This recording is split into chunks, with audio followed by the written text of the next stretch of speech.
नमस्कार, मैं हूँ साहिबा। टुडे बिहार एक्सप्रेस में आपका स्वागत है। आज है 8 मई, दिन गुरुवार। तो चलिए बिना किसी देरी के नजर डालते हैं बिहार की 25 बड़ी ताजा खबरों पर। भारत में अवैध रूप से प्रवेश करते 4 चीनी नागरिक गिरफ्तार, पाकिस्तानी कनेक्शन की आशंका। भारत नेपाल सीमा पर बड़ी कार्रवाई। भारतीय सेना के ऑपरेशन सिंदूर के बाद एसएसबी ने 4 चीनी नागरिकों को किया गिरफ्तार। ये लोग बिना वीजा के भारत में घुसे थे और रक्सौल के रास्ते नेपाल जाने की कोशिश कर रहे थे। पाकिस्तानी कनेक्शन की आशंका जताई जा रही है। ऑपरेशन सिंदूर की सफलता पर समस्तीपुर में मुस्लिम समुदाय में खुशी का माहौल। लोगों ने इसे असली ईद का गिफ्ट बताते हुए प्रधानमंत्री नरेंद्र मोदी को धन्यवाद दिया। यह ऑपरेशन सुरक्षा की दिशा में महत्वपूर्ण कदम माना जा रहा है। औरंगाबाद में नक्सली साजिश नाकाम, 5 जिंदा आईईडी बरामद। बड़ी खबर औरंगाबाद से। जंगल में छिपे थे 5 जिंदा आईईडी बम। जिला पुलिस, सीआरपीएफ और झारखंड पुलिस के सर्च ऑपरेशन में मिली बड़ी कामयाबी। नक्सलियों की बड़ी साजिश को किया गया नाकाम। मौके पर ही सभी बम किए गए डिफ्यूज। पटना समेत कई जिलों में मौसम का अचानक बदलाव, ऑरेंज अलर्ट जारी। बिहार के पटना, वैशाली, समस्तीपुर और दरभंगा में मौसम ने ली करवट। सुबह सुबह बारिश से लोगों को गर्मी से राहत मिली, लेकिन मौसम विभाग ने इन जिलों के लिए ऑरेंज अलर्ट जारी किया है। लोगों से सतर्क रहने की अपील की गई है। रेल यात्रियों के लिए राहत की खबर। बिहार से दिल्ली जाने वालों के लिए मुजफ्फरपुर से आनंद विहार तक चलेगी स्पेशल ट्रेन। रेलवे ने दी बड़ी सौगात, यात्रियों को अब सफर में मिलेगी आसानी। गर्भवती महिलाओं को 5,000 रुपए की आर्थिक मदद, सरकार की बड़ी योजना। गर्भवती महिलाओं के लिए खुशखबरी, केंद्र सरकार अब सीधे खाते में दे रही है 5,000 रुपए की आर्थिक मदद। पोषण, देखभाल और सुरक्षित प्रसव को बढ़ावा देने के लिए शुरू हुई ये खास योजना। जानकारी के लिए संपर्क करें नजदीकी आंगनवाड़ी केंद्र से। बीजेपी नेताओं में मंच पर सीट को लेकर विवाद, प्रेस कॉन्फ्रेंस में हंगामा। बीजेपी की प्रेस कॉन्फ्रेंस में मचा घमासान। मंच पर बैठने की व्यवस्था को लेकर विधायक हुए नाराज। जिलाध्यक्ष और प्रदेश प्रवक्ता के बीच खुलकर हुई बहस। मंच की जगह को लेकर मचा सियासी ड्रामा।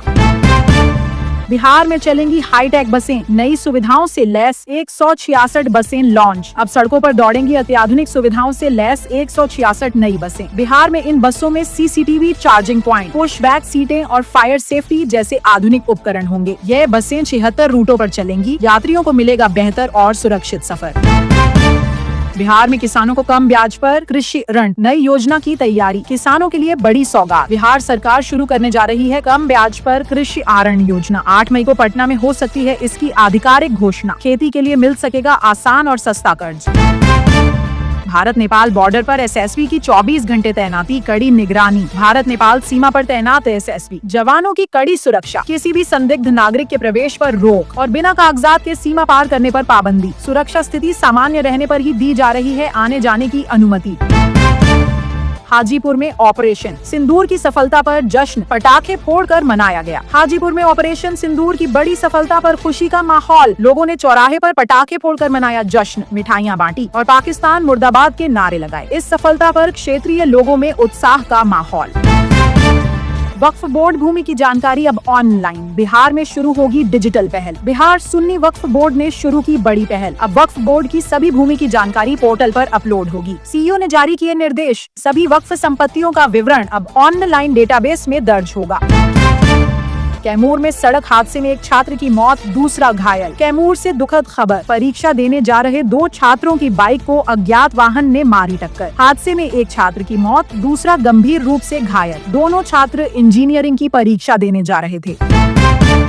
समस्तीपुर में दिन दहाड़े बैंक डकैती, करोड़ों का सोना और 15 लाख कैश लूटा। समस्तीपुर से बड़ी खबर, दिन दहाड़े बैंक में हुई डकैती। लुटेरों ने करोड़ों का सोना और 15 लाख रुपए नकद किया लूट। पुलिस ने शुरू की जांच, लेकिन डकैतों का अभी तक कोई सुराग नहीं।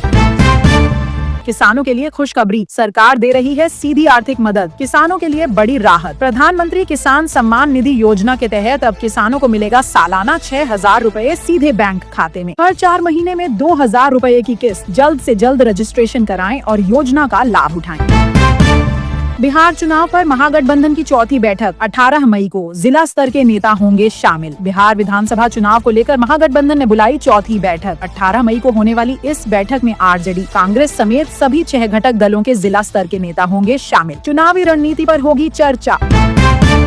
बिहार में बिजली गिरने से 5 की मौत, सीएम ने 44 लाख मुआवजे का निर्देश। बिहार में भीषण हादसा, बिजली गिरने से 5 लोगों की हुई मौत। मुख्यमंत्री ने मृतकों के परिवारों को 54 लाख रुपए मुआवजा देने के निर्देश दिए। सरकार ने पीड़ितों के परिवारों के साथ संवेदनशीलता दिखाने की अपील। बक्सर से भागलपुर तक बनेगी 6 लेन सड़क, दिल्ली जाना होगा आसान। बक्सर से भागलपुर तक 6 लेन एक्सप्रेसवे बनाने की घोषणा। केंद्रीय मंत्री नितिन गडकरी और राज्य मंत्री नितिन नवीन की बैठक में हुई अहम चर्चा। अब दिल्ली जाने के रास्ते होंगे और भी आसान और तेज। बिहार विधानसभा चुनाव से पहले एनडीए को बड़ा झटका। बीजेपी और जेडीयू के 2 नेता, जिसमें एक पूर्व विधायक भी शामिल हैं, आज कांग्रेस में हुए शामिल। चुनावी मैदान में यह बदलाव महत्वपूर्ण साबित हो सकता है। साइबर ठग गिरफ्तार, मुजफ्फरपुर से ओडिशा पुलिस की बड़ी कार्रवाई। मुजफ्फरपुर से गिरफ्तार हुए साइबर ठग ओडिशा पुलिस ने किया बड़ा खुलासा। पूछताछ के बाद तीनों शातिरों को ओडिशा ट्रांजिट रिमांड पर भेजा गया। गिरोह ने 5 राज्यों से करोड़ों रुपए की ठगी की थी। फर्जी प्रमाण पत्र से नियुक्त 11 शिक्षक चिन्हित, बक्सर में कार्रवाई शुरू। बक्सर में फर्जी प्रमाण पत्र के जरिए 11 शिक्षकों की नियुक्ति का बड़ा खुलासा। जिलाधिकारी अंशुल अग्रवाल की बैठक में सामने आया कि एक ही प्रमाण पत्र से 11 शिक्षक नियुक्त किए गए थे। 9 शिक्षक लगातार अनुपस्थित, जिनके खिलाफ कार्रवाई शुरू की गई है। 3 बीईओ का वेतन भी रोका गया। बिहार में इंजीनियरिंग, नर्सिंग, पारा मेडिकल एडमिशन के लिए आवेदन की आखिरी तारीख 18 मई। बिहार में इंजीनियरिंग, नर्सिंग और पारा मेडिकल कोर्स में एडमिशन के लिए आवेदन की आखिरी तारीख 18 मई तक बढ़ाई गई है। आवेदन फॉर्म में सुधार 12 से 14 मई तक किया जा सकता है। एडमिट कार्ड 22 मई को जारी होंगे और परीक्षा 31 मई और 1 जून को होगी। शिवहर में व्यवसायी के घर डाका, 10 लाख रुपए की लूट। शिवहर में बदमाशों ने व्यवसायी शिवजी शाह के घर में घुसकर 10 लाख रुपए की संपत्ति लूट ली। लुटेरों ने परिवार के सभी सदस्यों को बंधक बना लिया और करीब 1 घंटे तक लूटपाट की। पुलिस ने घटनास्थल से एक मोबाइल बरामद किया है, जो बदमाशों का बताया जा रहा है। पटना में पुलिस की लापरवाही, बाथरूम की खिड़की से कैदी फरार। पटना के पीएमसीएच अस्पताल में पुलिस की निगरानी से कैदी फरार हो गया। शौच के बहाने बाथरूम की टूटी खिड़की से चकमा देकर कैदी फरार हुआ। पुलिसकर्मी बस देखते रह गए। अब इस घटना पर पुलिस की लापरवाही पर सवाल उठ रहे हैं। ऑपरेशन सिंदूर के बाद पटना एयरपोर्ट पर सुरक्षा बढ़ा दी गई है। भारत की पाकिस्तान के खिलाफ बड़ी कार्रवाई के बाद एयरपोर्ट पर हाई अलर्ट जारी किया गया है। कई फ्लाइट्स को रद्द कर दिया गया है। देश भर के बड़े एयरपोर्ट्स की सुरक्षा भी कड़ी कर दी गई है।